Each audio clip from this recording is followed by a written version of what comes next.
So I know. So you were getting some good feedback. You Yeah, knew oh, exactly yeah. what was working and what's not working because you get immediate feedback. Negative pain feedback is what it was. And believe me, So- this is not the first time I've heard this. Is where basically you can look at food as a drug, I mean, and you can use it as a good drug or a bad drug. You keep that in mind. Right. Do you want to talk about some of the foods that you?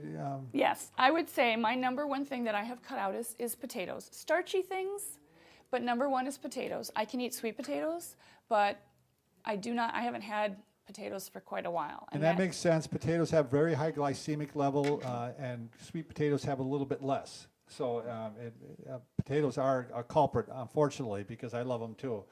And then you learn to do, well, as I talk about this, you learn to do like switching things. Because Sure. for me, Substituting. I absolutely love pasta. And when I was told I couldn't have pasta anymore, because it's not just white flour, it's wheat flour. It's not just white rice, it's brown rice. Right. So it's grains, it's wheat, it's potatoes, all of which I love. And I love pasta, but then you learn to substitute things like black bean pasta or chickpea pasta.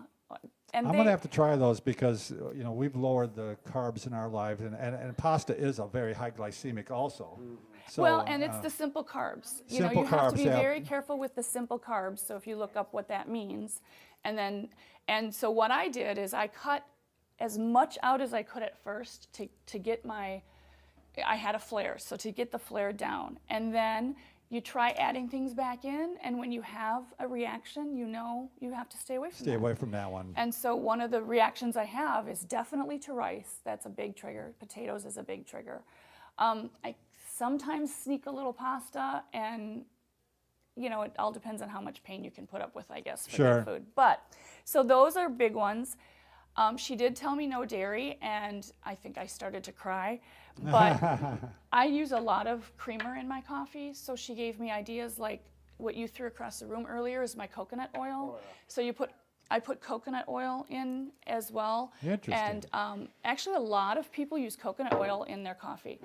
A caveat here is organic. So everything I try to buy as much as possible organic. So I do organic coconut oil. I do organic black bean pasta. Whatever I can do How about organic.